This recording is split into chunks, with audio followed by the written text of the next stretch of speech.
For revealing my parents' secret after my grandma mentioned the house they hid from me? My name is Grace. I was 29 years old when this whole disaster started.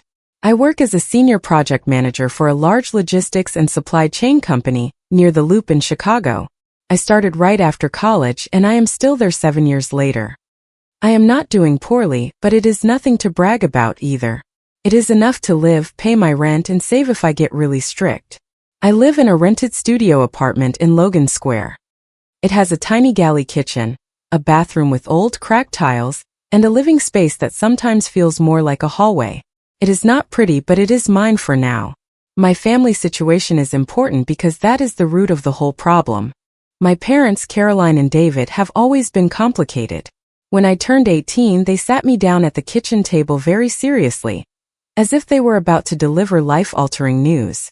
"You are an adult now, Grace," my dad told me. "It is your turn to make your own way." My mom finished with the same stern face. "Be independent, sweetheart. That is how you learn." And their support ended right there. They did not help me with college tuition, nor with textbooks, nor with my transit pass, nor with anything. I got through it all however I could. The worst part was not just that. The worst part was seeing how it was a completely different story with my younger sister. My sister's name is Emily. She is 4 years younger than me. They gave her everything. Since she was born, my parents had a college savings account for her future. They paid for things for her without blinking. New clothes, the latest iPhone, whatever she craved. The favoritism was so obvious that it hurt because they did not even try to hide it. College was a grueling experience for me, one of those things that sticks with you. I shared a horrible apartment with 2 roommates, Lydia and Jessica. It was an old place with water stains on the ceiling, cockroaches in the kitchen, and a landlord who never fixed anything. If the radiator broke in the dead of winter, it stayed broken. If there were leaks, you put a bucket under it and that was that. I worked afternoons stocking shelves at a grocery store to pay my rent and cover my expenses. I bought my textbooks used whenever possible or got photocopies. There were weeks where I ate nothing but ramen noodles or mac and cheese for 3 days in a row because that was all I could afford. The only person who truly helped me was my Grandma Ruth. She is my dad's mom. She lives down in Scottsdale, Arizona, and has always been a very smart woman with her money. She invested well since she was young. She has her big house, her car, and that sense of tranquility that shows when someone is not scared of the bills. But she also has a severe hearing problem.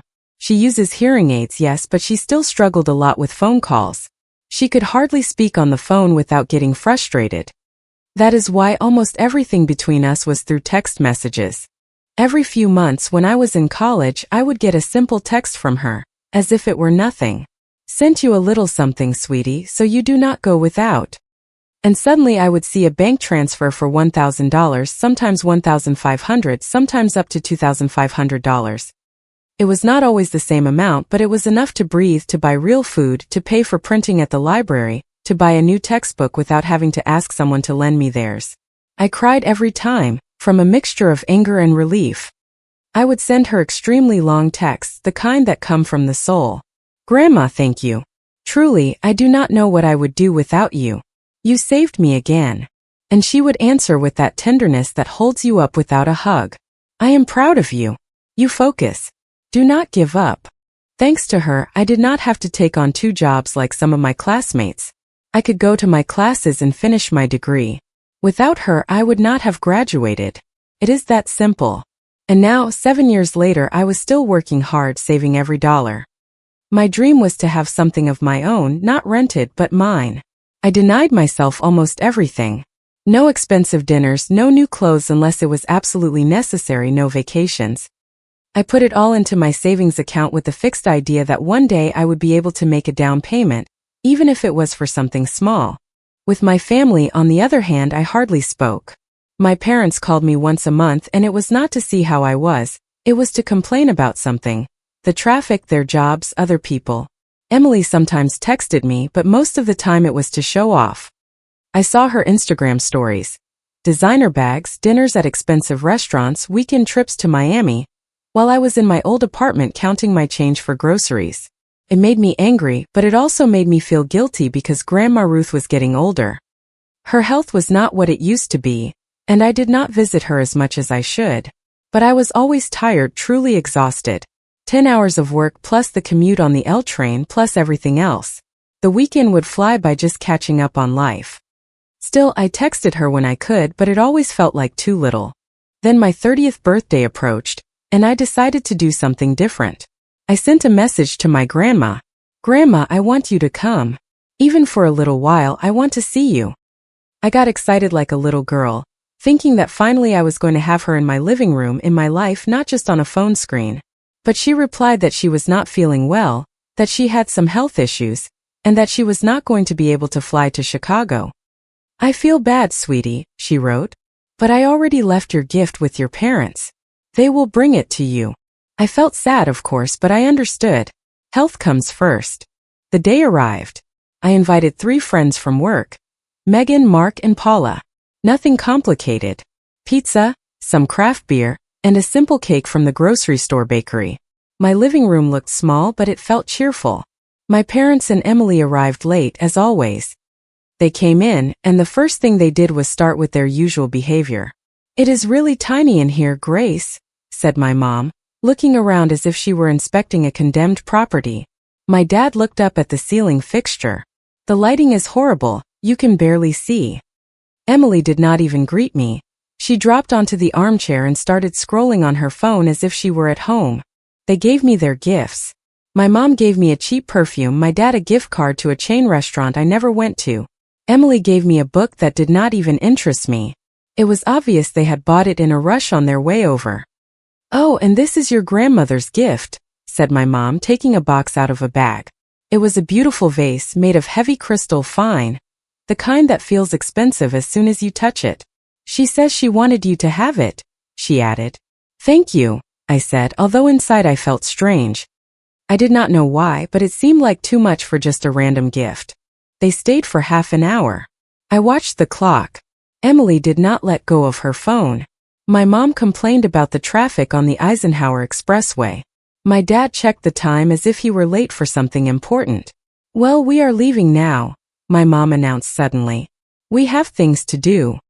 Yes, it has been a long day, said my dad, already grabbing his jacket. And they left just like that, without anything else. My friends stayed longer. We had a good time and we laughed, but when they left and I was alone, the silence hit me hard. I sat on the armchair with the vase in my lap. It was pretty, yes, but I wanted my grandmother. I wanted a call, a visit, something. I sent her a text. Thank you, Grandma. It is precious. A month after my birthday, I went back to my routine. Work, chores, exhaustion. Until one Tuesday afternoon, I was at my desk reviewing reports and a call came in. It was Rachel, my cousin. I had not heard from her in months. What is going on, Rachel? I said, thinking it was just family gossip, but her voice sounded strange, tight. Grace, I have to tell you something. I am in shock, really. What are you talking about? About Emily buying a house. I mean, how? She is so young. Where did she get the money for that? I stood there, staring at my computer screen as if I had forgotten how to read. What are you saying? What house?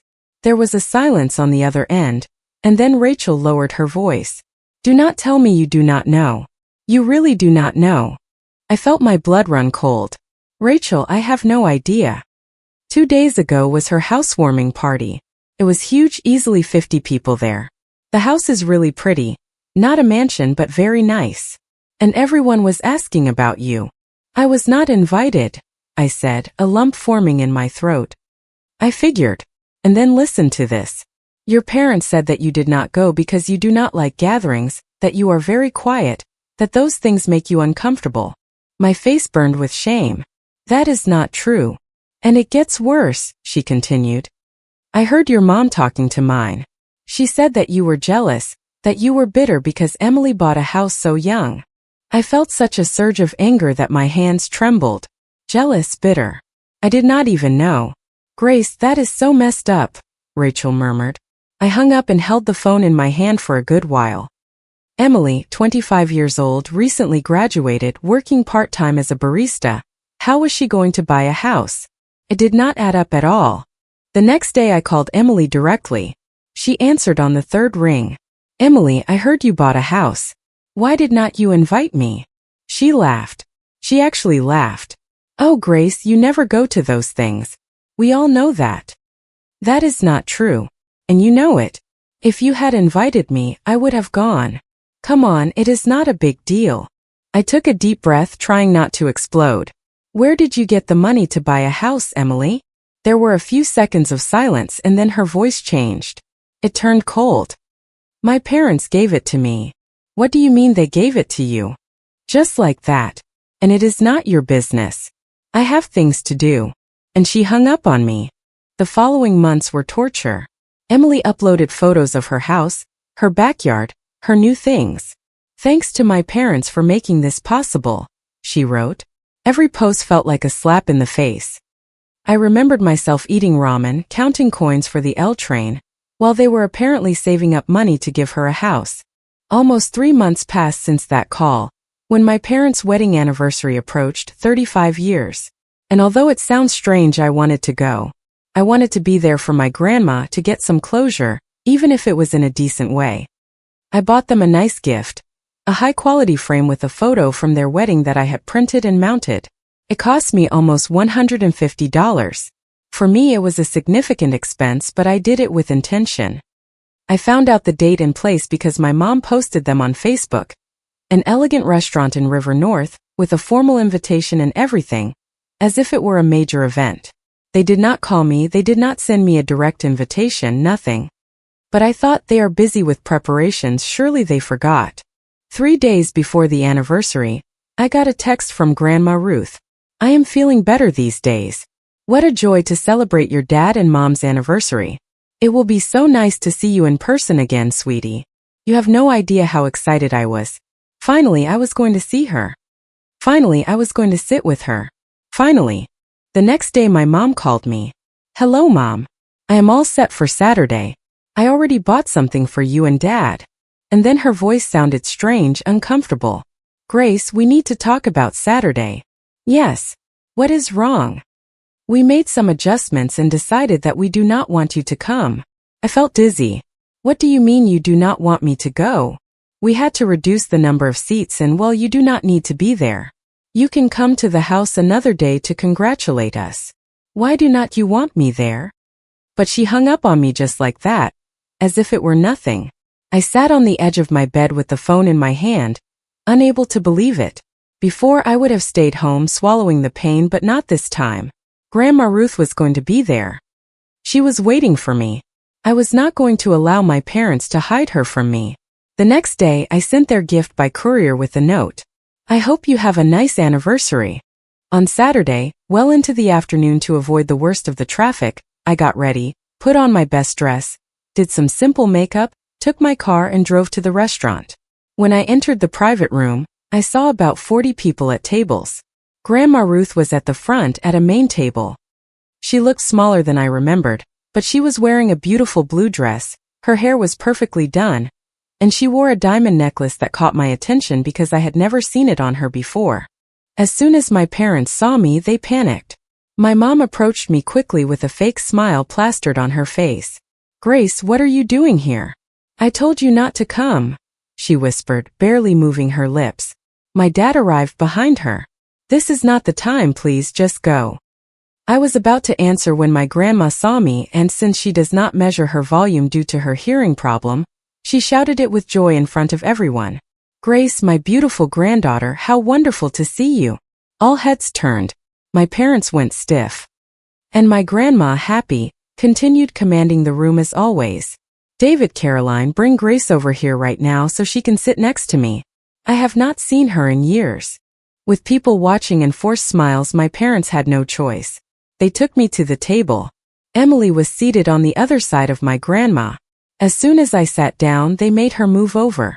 Her face became hard with a glare that could burn. Now this is a real celebration, said my grandma, squeezing my hand. The dinner started. People made toasts. What a beautiful marriage. What an example, what a united family. An uncle spoke about how generous my parents were. An aunt told a story about what wonderful parents they had been.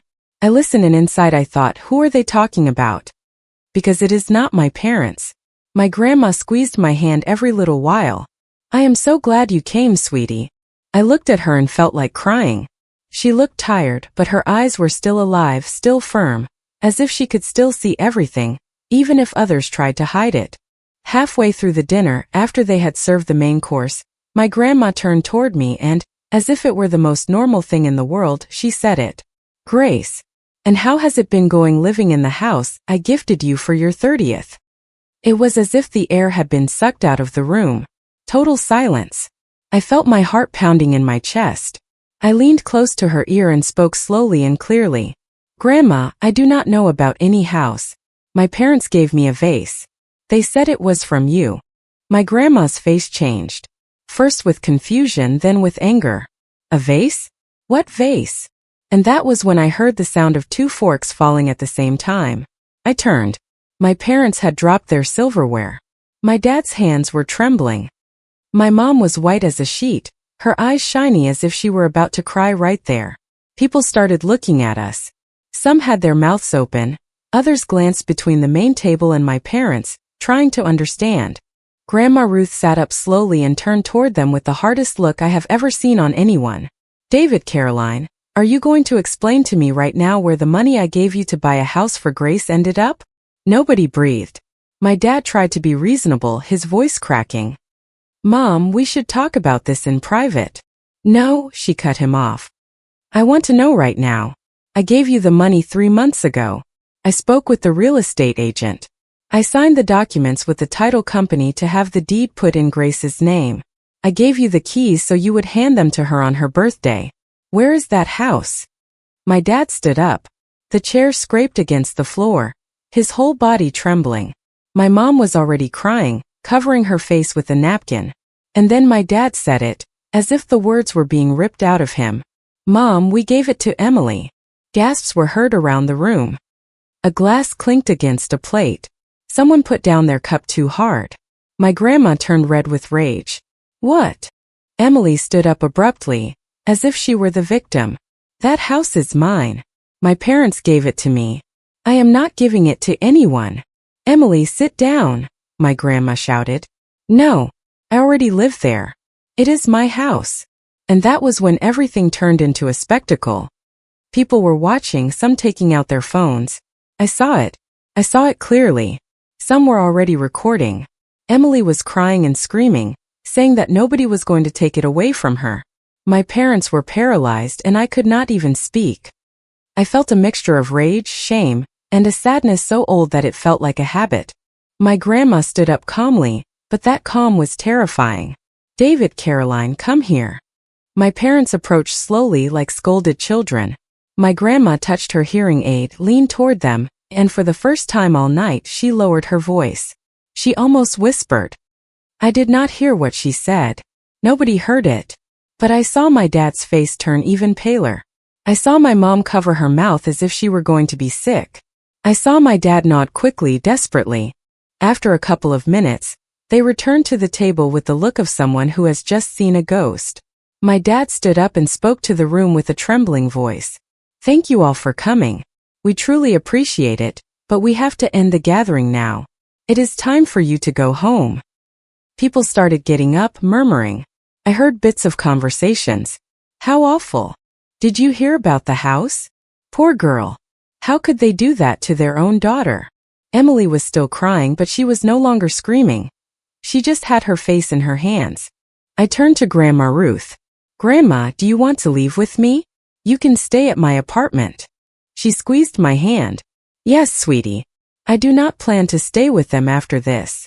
I helped her with her bag and her coat. I will arrange for a courier to pick up your things, I told her. We will take them to my place. That is fine, she responded firmly. We walked out together while my parents were still trying to give explanations to the few who remained. In the car, I arranged the courier service. My parents' house was in a suburb, not too far from where I lived, so they could get there quickly. It is a suitcase and a bag with medications, I explained to the service. They belong to Mrs. Ruth.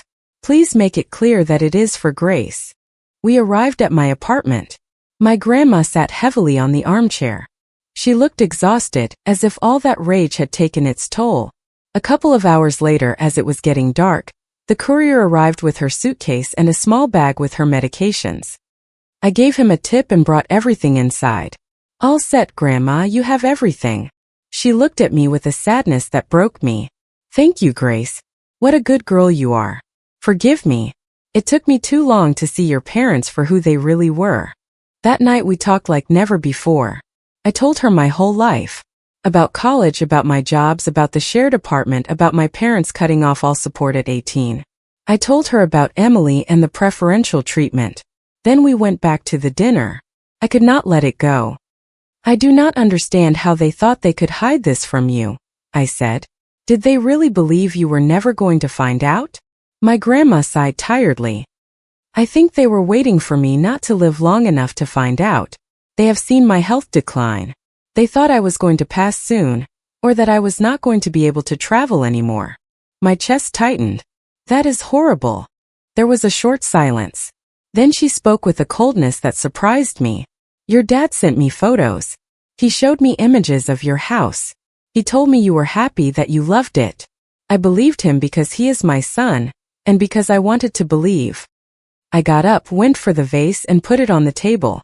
This was what they gave me, I told her, instead of keys. My grandma picked it up, turned it in her hands, and suddenly we both got the giggles. A weird laughter, the kind that comes out when you no longer know whether to cry or scream. A vase instead of a house, she said, wiping away tears. It is precious, sweetie, but it is not a house. When the laughter passed, her face became serious again. Grace, I have to tell you something. What I told your parents in secret was this. Your dad has been using my accounts for years. He had access because I trusted him, and when they needed money for Emily's things, for their expenses, they took it. I opened my eyes wide. How? You did not know. I trusted them. I saw transactions, and he always had an explanation, and I let it pass. She took a deep breath. Starting tomorrow, that ends.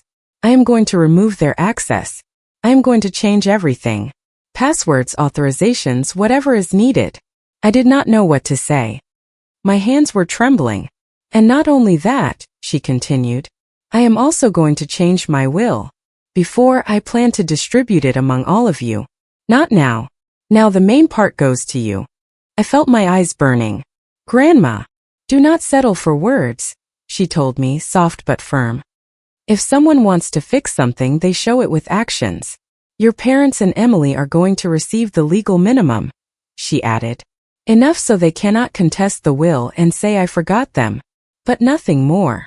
We talked until almost 2 in the morning. When we finally went to bed, I felt a closeness with her that I had never had. As if finally someone had seen me completely. The next morning there was a knock on the door. I opened it. It was my parents. They looked awful, like they had not slept all night.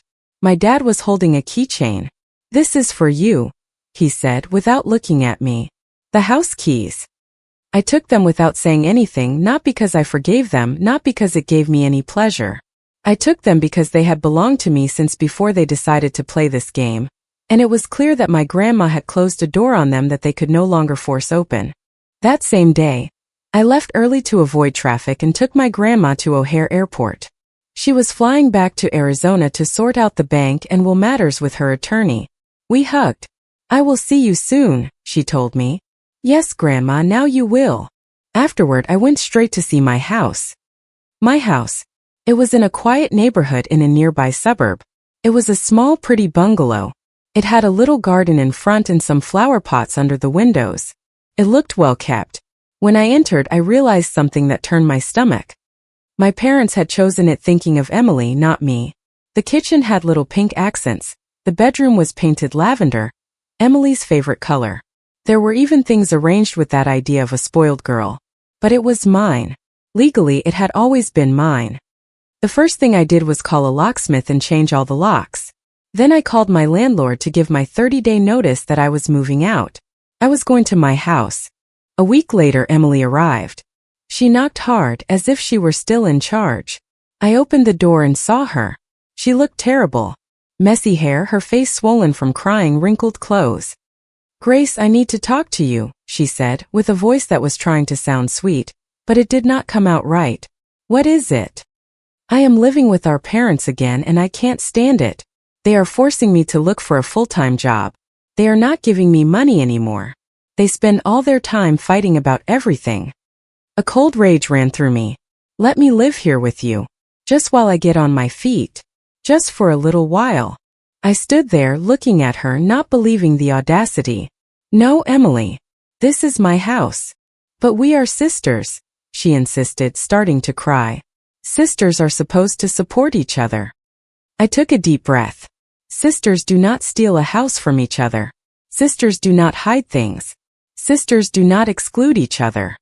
Her face changed. It hardened. Come on. Get over it, Grace.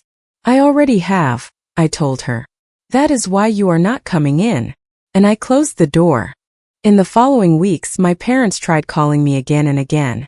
They apologized, they cried, they begged me. Grace, please, said my mom. Talk to your grandmother, tell her not to change the will. It was a mistake. I stayed silent for a second and answered the only thing that was true.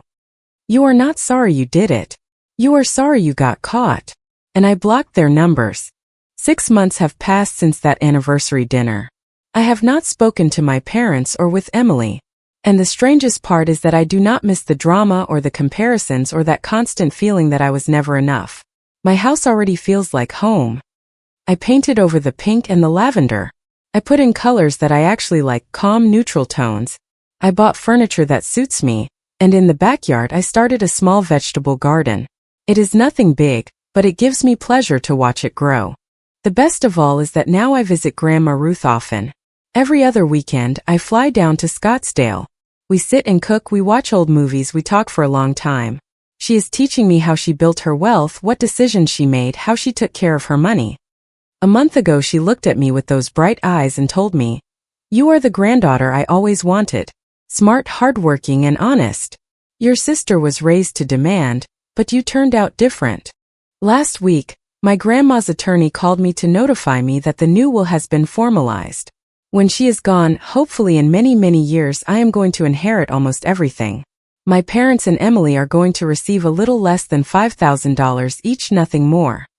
Just enough so they cannot claim they were left out. I am still working at the same company, but I no longer live with the constant fear that everything will fall apart if I get sick or if something goes wrong. Now I can go out to eat from time to time. I can buy myself clothes when I need them without feeling guilty. I can think about taking a vacation without feeling like I am betraying my future. Sometimes I see what Emily posts on social media. She is still living with my parents. She has a retail job that she clearly hates. She posts bitter phrases about how life is unfair and how some family is ungrateful. I do not feel pity. My parents from time to time try to send messages through other relatives. They ask someone to convince me to forgive them, that it is in the past, that we are family. I always say the same thing. They chose to take my house. I chose to remove them from my life. There are people who say I am being harsh. They are your parents, they tell me. She is your sister.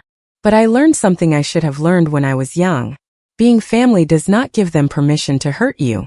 Family should lift you up, not use you. They should take care of you, not take what is yours. They should celebrate you, not hand your achievements to someone else. I do have a family. Grandma Ruth, the only one who truly worried about me, the only one who did not turn a blind eye when she realized what was happening, the only one who did not ask me to be quiet to avoid making a scene. And for the first time in my adult life, I am at peace. I have my house, I have stability, I have someone who loves me well. It took me 30 years, but finally I have what I always deserved. Comment. Sometimes the hardest battles we fight are within our own families.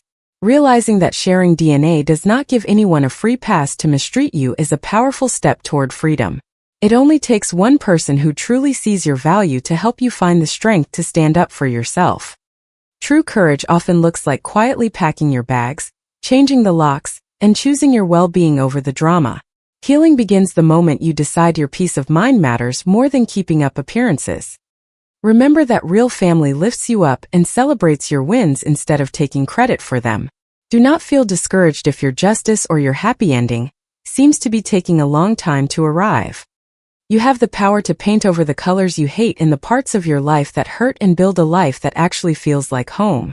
I hope this story reminds you that you deserve to be loved, respected, and safe in your own space. If you liked it, don't forget to leave a comment and support the channel by subscribing. See you in the upcoming stories.